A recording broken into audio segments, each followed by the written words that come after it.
To get started with this tutorial, there are a couple of things we can use. Actually, you can either use React Playground or Next.js. So you can search inside your browser for React Playground, then you can click on it. And here you can see that we have a place where we can run our React code.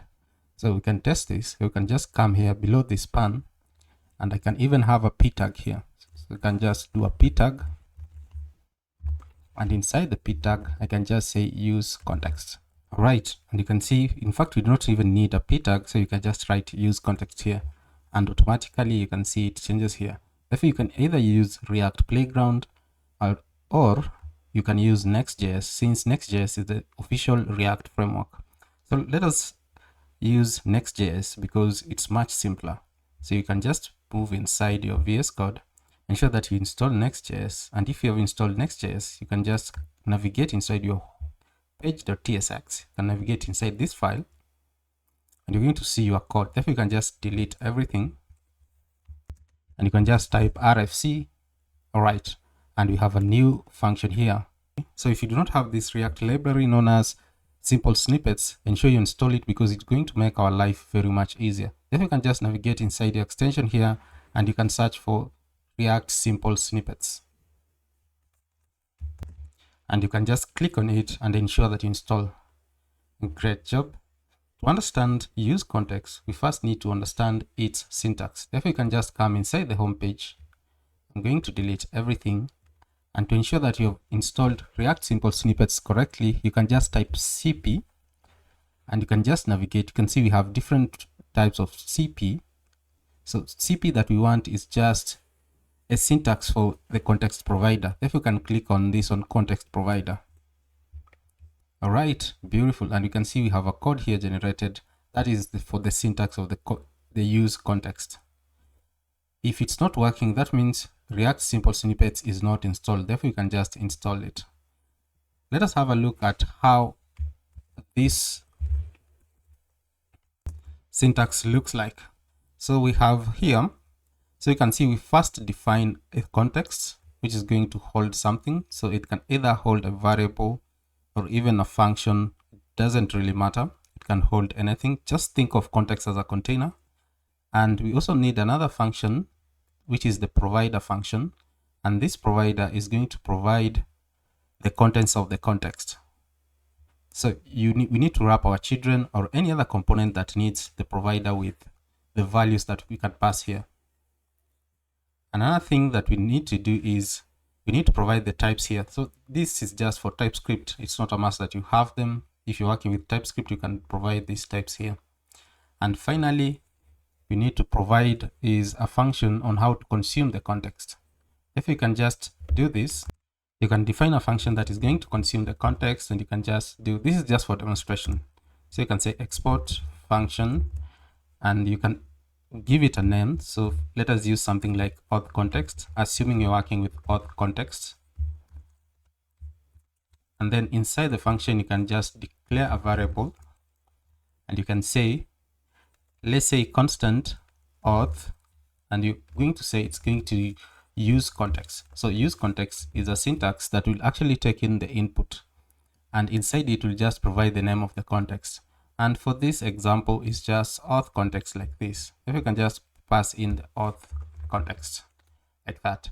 So this is, you're passing the auth context, and ensure that use context is imported. So you can just come here on top and ensure that you are importing the context here, use context from React. Great. And finally, you can just return the auth that you have. This is just a quick look at the syntax. This is not meant to be a working example. It's just a quick look at the syntax. So a quick recap: you define your context, then you provide a function that will make the context available, and finally you declare another function that is going to access all the values of the context. But the most important thing is this function here that we have, the provider that we have, it must wrap all the children. So, but if you just wanted to, let's say, be accessible to only one child, or let's say only to a specific component, you can call the component inside here instead of having children. A great job. And after that, you just need to wrap your component with the auth provider. So let us have a quick look at the first example. I'm going to delete this, so you can just do Control and then we delete that. And the first example that we're going to work with is an example using the auth context. So that was just a quick look at the syntax. Let us have a look at this example so that we can fully understand what is auth context and how to use it inside our project. So you can just come here. Let me just type RFC here. Great, and we have this function, which is just an empty function. This is our home page, and inside our home page, we can type anything that you want. So you can just type, let's say h1, and inside h1 we can just say this is useContext tutorial. Great job, and you can save this. Our project is running on localhost 3000, and if you navigate inside localhost 3000, you can see we have useContext tutorial. We are using Tailwind CSS, therefore you can just confirm whether Tailwind is working. You can just come here inside the h1, so provide some class name and just say something like text3 excel. Want a bit larger text, and we want the text to be also bold, and you can even provide a color of the text. You're going to use color of yellow or amber and a value of 300, and you also want the text to be centered. You can just say text center like that. Let us save this and see. This is just a test to see whether Tailwind CSS is working, and bam, it's working. You can see we have this useContext tutorial. So let us look at the authentication example. So normally, whenever you're working with context, it's advisable that you create a separate function whereby you're going to store your context. Therefore, that's what we're going to do right now. You can just come here below. I'm going to right click and just new folder, and I'm going to name this one. You can just call it, let's say context like that. And inside context, let us declare another file, and you can just call this one is auth context. It is authcontext.tsx. Beautiful. Now inside this auth context, you can declare our context. Now that you've installed React Simple Snippets, it's going to be pretty easy. Therefore, you can just do cp, and then you can just navigate and ensure that you're selecting the context provider, this one here, because it's going to give us the syntax. So you can just type cp like that. And then we need to provide the name of our context. Therefore, we can just say auth context like that. Beautiful. Now that we have defined the auth context, we need to define the auth context type. We also need to define the props for the auth provider. Before we define the types, we first need to know one thing. In this example, for the authentication example, we're going to pass three things. We're going to pass the user, we're also going to pass the login function and the logout function. So let us first declare the user here. So you can just say we're going to use useState. So, and one cool thing you learn is that whenever you're working, let's say the simple React snippet, instead of me typing, let's say constant, and then I can just pass in, let's say the variable is user and a function to set the user, and then I equate it to useState. React Simple Snippets actually simplifies this. So we can use this short form command, which is USF. So you can just do USF and press enter. And you can see already you have this one here. So I can just say user, and inside it, you can see it has actually simplified our work, and you can provide the type of user. So you can just come in here, and I'm going to say the type of user. So I'm going to say it's equal to type of user with a capital S or null. So you can just do null like this. So we do not have this shape of user. Therefore, I'm just going to define this one here. So I can just come here below, and then I can just say type, and it's going to be user. Ensure it is with capital S. All right. So we're going to define the type of our user. Our user is going to have name and email. If I can just come here, then I'm just going to say name, and it's going to be a string. Ensure you separate with a comma, and email, which is also going to be a string. So you can just do a string like this. Beautiful. And one thing we need to pass here is the initial value. So I can just pass the initial value as null. Great. So this one is user. Ensure that it's small s here. All right, another thing that we need to do is we have actually not imported useState. Therefore, we need to import useState here above. So you can ensure you have this. You can just say useState. Great. And that should mean everything is working correctly. Now that we have user is of this type, user, which is a name and an email, and an issue value is null, we need to provide another function inside the auth provider, which is going to be the login function. The login function is going to be an arrow function. So one cool thing with React Simple Snippets, it also has a shortcut for this. This is beautiful. So instead of me just doing this constant login, then I can do an arrow function like this, which is correct. I can just do a short form of NFN and press enter. And you can see we have our name and the parameter that we're going to have. So the name is going to be login, and you're not going to have any parameters here.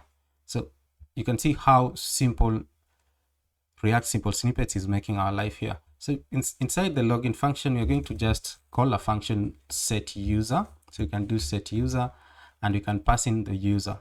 So inside the set user, we know one thing, that the user has this shape, which is the email and the string. So inside the set user, you can provide an object here. The first thing is going to be name, and you can provide the name. Like I'm going to provide my name. You can provide your name too, and another property, which is the email, and I can also provide my email, or just a random email. Let's say dan@example.com. Great job. Now that we have provided this, we need to declare a final function, which is the logout function, which is also going to be an arrow function. So I'm just going to use the shortcut NFN like that, and then the name of the function is logout, and we are not going to have any params. Therefore, we can just delete the params, and inside it, we're going to call the set user. And inside the set user, we're going to just pass in null. That means we're going to remove the user. Beautiful. And then inside this auth context provider and the values that we need to pass here, you can note that we need to pass 3 values. So the first one is this variable, and another one is these 2 functions here, login and logout. Great. Now, before we pass in this value, we need to provide the auth context provider props.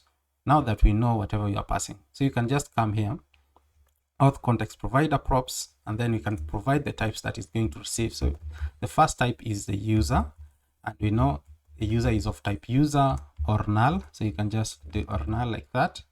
And another thing is we're going to have a function which is login, this one here, and it's just an empty function that returns nothing. So you can just do void here. And the final function that we are sending is logout. We can just do logout, and it's also an empty function that returns nothing. So you can just do void like that. Beautiful. Now that we have these types, we need to come down here inside the value, and we need to pass all those values. If we can just pass here, so we're going to pass this variable, which is the user. So you can just do user separated by a comma, and the second value that we need to pass, or rather a function, is login, and separate with a comma, and finally we're going to pass logout. Beautiful. Great job. And we are wrapping our children with it. So children in this case is things like, let's say, the components or the functions that are going to consume these 3 variables here. And finally, we need to declare another function that is going to actually make these values available and usable. So we can say export. We need export because we need it to be accessible to other functions. So you can say export constant function, and let us call this function useAuth. So if we can just say useAuth like this, there's no need of having constant here. If we can just delete this constant, so that it's just export function useAuth, and inside here we're going to declare a variable known as context. If we can just do context, and you're going to provide a method in which all these values can be accessed. So that method is known as useContext. If we can just say useContext, and we need to provide the name of the context. So the name of the context that we had defined here is the auth context. Great job. And you can just come here and provide auth context. Beautiful. And finally, we need to return this. So you can just say return, and we are going to return context. And this is it. But I think this is just optional. You don't have to do this. You can also come here and we can just perform some error checking, and you can just say if not context, then you can do something. You can even throw a new error. You can, let's say, throw a new error, something like that, or you can even console log something. But for this case, let us just console log the error. So you can just say error. Ensure that it is in quotation marks. You can just say error passing context, like that. So this one is not necessary, it's just a check. The next thing that we need to do is we need to wrap all the functions that need this value, these values. We're going to wrap them with the auth provider, this auth provider here. So you can just come here, this auth context provider, this is the function. Ensure that, I think, let me just call it, give it a good name so that it can make sense. Instead of auth content, it is called auth context provider. Yes, something like that. It should make sense. So we're going to wrap all the functions that we need with the auth context provider. Great job. Now, since you're working with the Next.js, we know that if we can actually wrap layout.tsx with the auth context provider, that means any function defined within this same level here, it's going to access it. So you can just come inside your layout.tsx, and you can, these are the children's, and in this case, children's are going to be the function, the pages, etc. So we need to wrap it with it. So I can just first delete this, and then I'm going to have auth context provider, and inside it we can have children. Beautiful. Just save this. Ensure that auth context provider is imported here at the top. Now we can use this inside our page.tsx because we have wrapped our layout.tsx with the auth context provider. That means this function useAuth is also going to be available here. Therefore, we can just import useAuth, and we're importing this from context and /context. Great. And inside here, we can do a couple of things. So you can just come below here, and we need to destructure a few things. We know that useAuth, you can go back and check. We know that useAuth is going to pass the context, and the context contains 3 values, which is the user, the login, and the logout. Therefore, you can just come inside here, and we need to destructure this. So how do we destructure this? Normally, you would do something, let's say constant, and then the object you want to destructure, and so forth. But with React Simple Snippets, we have a shortcut for that. Therefore, we can just do DOB like that. Beautiful. And you can see we have the property name that we want to destructure and the name that is going to be destructured. So the property name is, you're going to destructure the user and the 2 functions, which is the login and also the logout. And here we are going to destructure this from useAuth. This one here that we have just imported is just useAuth like that. Beautiful. And since you're working with hooks, ensure that you declare this page as useClient. And you also come here and declare this page as useClient. Ensure that it's at the top. Ensure you have useClient here also. And you can save this. I'm going to save this, and also I'm going to save this. Great job. Now that we have the user, login, and the logout, that means we can work with it. So you can just come inside this div just below the h1, and we can check whether we have a user. So you can just do user ? So if you have a user, we can do something. So if we have a user, we can come here, and then I'm going to use a React fragment, and I'm going to render a couple of things. So you can just say hi, and then I can say user dot, and you can see email and name is already accessible because we provided the shape of this inside our auth context. You can see the user has a name and an email. Therefore, we can render user dot, let's say, name. All right, so you can say hi. And then finally, inside the h2, we can say We can also render the user's email. So we can say your email is, and we can say user.email. Beautiful. That means we can access these values. Alternatively, if we are not getting these values, let us also render a fragment here, just a HTML fragment, and inside it you can just say h1, and you can say you are logged out. You can just say you are logged out. And if a user is logged out, we need to provide a button that is going to log in the user. If you can see, you can have a button here which has the name login, and inside the button we can provide an on click, and we can call this login function here that we had. So inside here, you can just pass in the login. Beautiful. And if the user is logged in and we are getting the email and the name, we can also provide another button to log out the user. If we can provide a button and say logout, and inside the button we can provide on click, and inside the on click we can provide this function. We can attach the function for logging out like this. Beautiful. And this is it. And this is actually how you access the auth context inside your Next.js project or inside your React application. Let us have a look at this inside our browser. If I'm going to navigate inside the browser, and you can see at the moment we do not have a user. That's why we are saying you are logged out. So we need to click the login button. And if I click the login, you can see I'm clicking the login, and you can see hi, and my name is already passed here, which is Daniel, and this is the dummy email that I've provided. That means it's working. Let us click logout and see if it's going to reset this. So if I click logout, you can see we already logged out. This is beautiful. And that has been the first example. Let us look at the second and final example, which is going to use a theme example whereby we can switch between themes. I'm going just to change this, and you can just change this one to be theme context. So I'm going to rename this function so that it can make sense.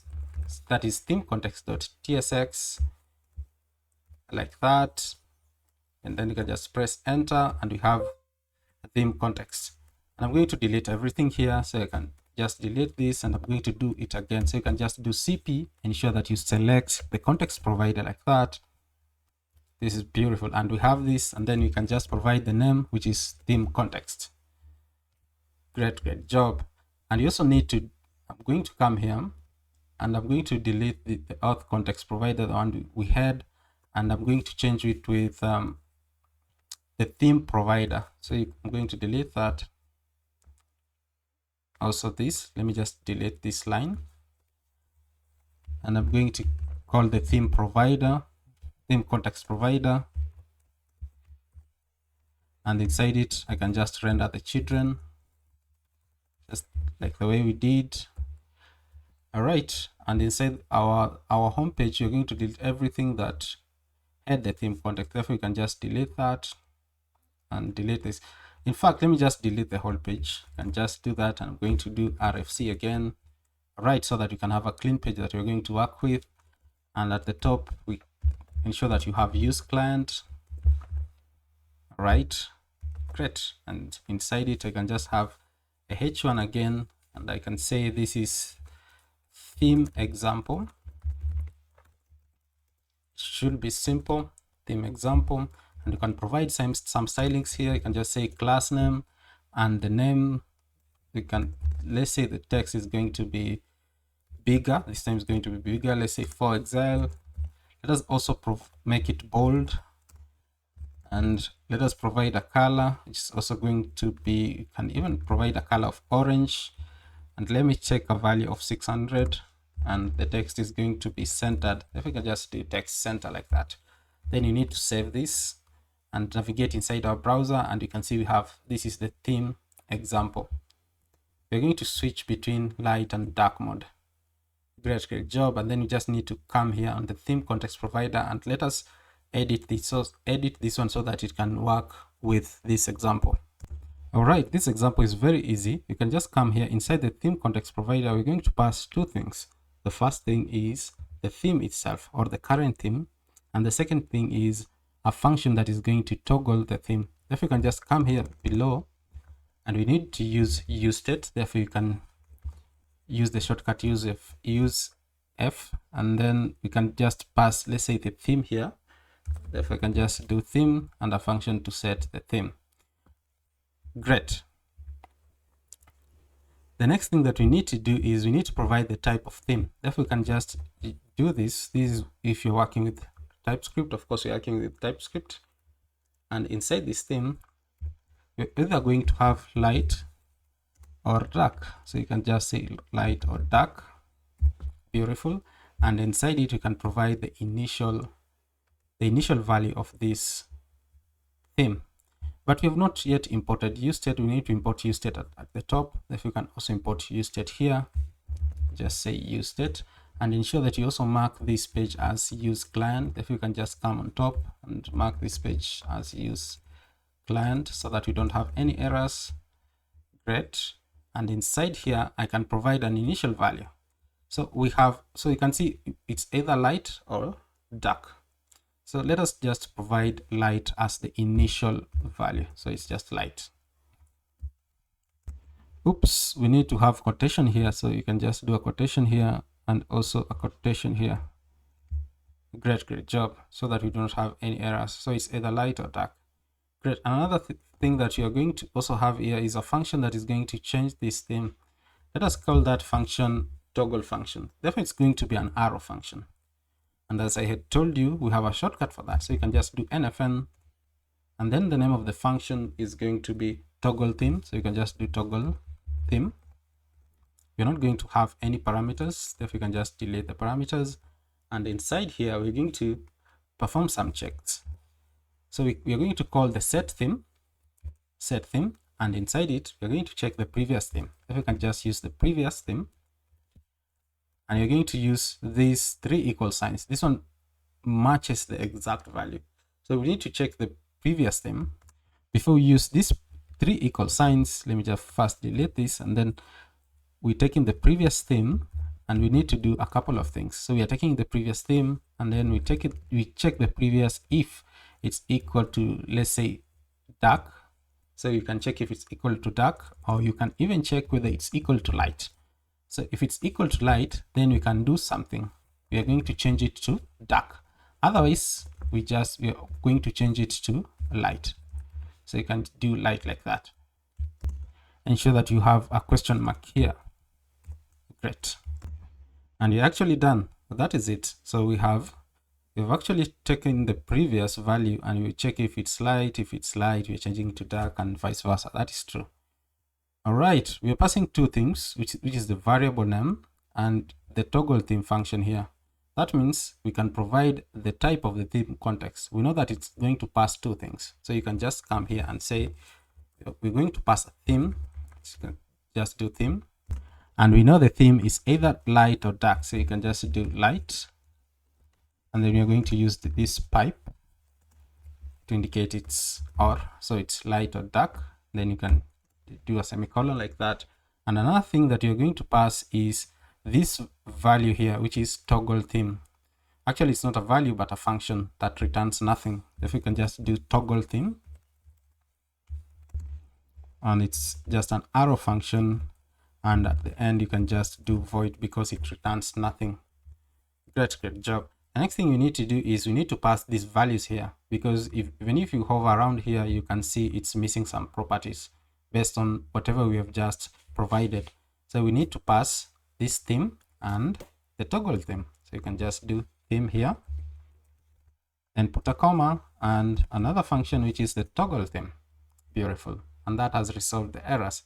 And finally, let us provide a function that is going to consume these values so that it can make all these values available. So you can just come here at the end and you can say export function. And let us call this function useTheme. If you can just say useTheme like this, and you're going to have the same syntax as we had. So you're going to declare context. If you can just say context, and you're going to say is equals to useContext. Ensure that useContext is imported here above.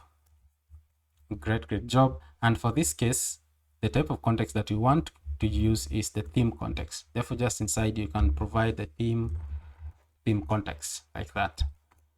And we just need to return it. Ensure that you return. If you fail to return, it's not going to work. So you can just return, and this time is context. As always, you can perform some checks, which is not necessary. It's not important, but it's just optional. You don't have to do this. You can just do context. If not context, then you can do something. Therefore, you can just throw an error, and inside the error, we can pass in the name of the error. So you can say error passing what? Error passing the context. You just say passing context. Beautiful. And you've actually finished creating this function, and you can see it's actually pretty easy. You can just go back inside our page.tsx, and we have, this is the theme example. All right, you can just come here, and we need to destructure this. We first need to import useTheme, the function that you've just created. So you can just do useTheme. Beautiful. And inside here, we know that useTheme is going to pass two things. So the first thing is, so you can just go back and check.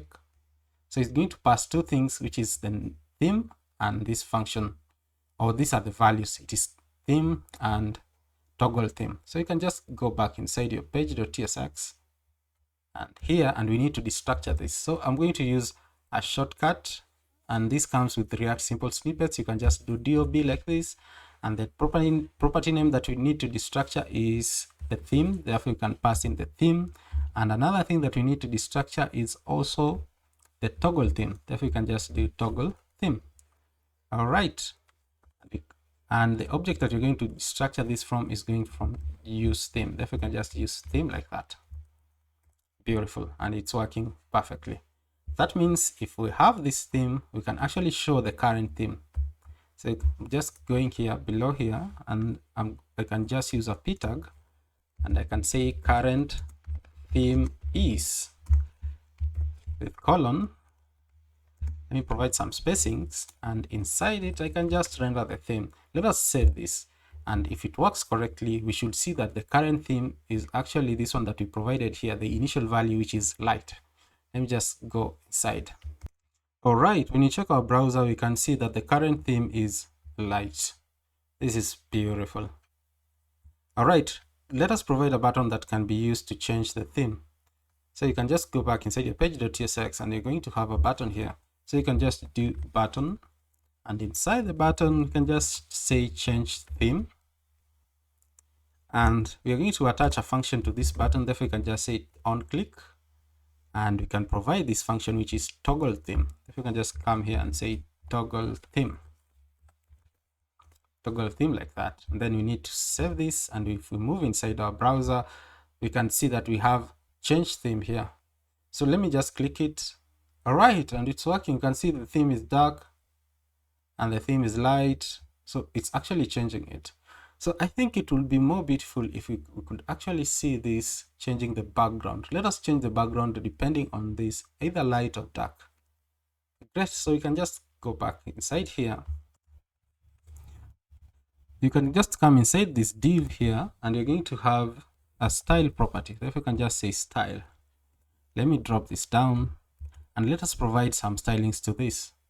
So we are going to have a style which is of background color. You can just say background color. This background color is going to be dynamic. Therefore, we can perform some checks. We can check the theme, and we can check if the theme is equal to, and you can see we have suggestion here. And this time, let us check if the theme is equals to light. So if the theme is equals to light, we can actually render this color. If you can just use this color, so it's going to be a hex color. So you can just do this, the 3 Fs, and if it's not that, then we can give this color. So you can just do the 3 blacks here. So you can, this is the 3 zeros here, which is stands for black, and this one stands for the light color. All right, and then we can also provide another one which is for color. So I'm going to copy this. So I'm going to copy this and ensure that you first have a comma here, and then let me just do this, and I'm going to change this one from, instead of background color, it's just going to be color. Then you can just do color like this. ensure that it is color with small c. Great. And finally, we can provide the height. Therefore, we can just do the minimum height. Great. And we want it to take 100% of the vertical height. Therefore, we can just do 100 VH like that. And finally, let us provide some padding. So we can just do padding. And this time it's just going to be 2 rem like this. And then we just need to save this. Therefore, the background color will change the color of the background, and this color is also going to change the color of the content. So you need this both so that you can see the full effect. Let's go back inside this. All right, beautiful. And you can see because the color is already, the initial color is already white, our background color has changed, but our buttons are not visible. So let us give it some stylings. So I'm going to give some stylings here for the p tag. So you can just say class name, and I'm just going to give the color on this. So I'm going to say text red, I say 600. This one will make it visible. And also the button here, I can just do a class name here, and we can give it a BG. Let's say a BG of also, let's say this color of amber. And let us also provide the color of the text. So you can say text is going to be, I don't know, let us use white or black. I think black is good. Text black, like that. What else? Theme example, I think it's visible. Yeah, it's visible. All right. And we have this. So we have this. I can save this and let us have a look at it. All right, beautiful. It's not the perfect one, but at least you can see the text here. So we have the current theme is light, and we can change this theme. Therefore, if I just click change this theme, I'm expecting the background color to change to black. Let me just click here. Perfect, it's working. So you change this, and you can see we can actually change this. That means useContext is working. So beautiful. Thank you for watching this tutorial. Ensure you subscribed and also like the video so that it can reach to more developers. If there's a tutorial you would like to see, you can just share in the comment below. Thank you so much.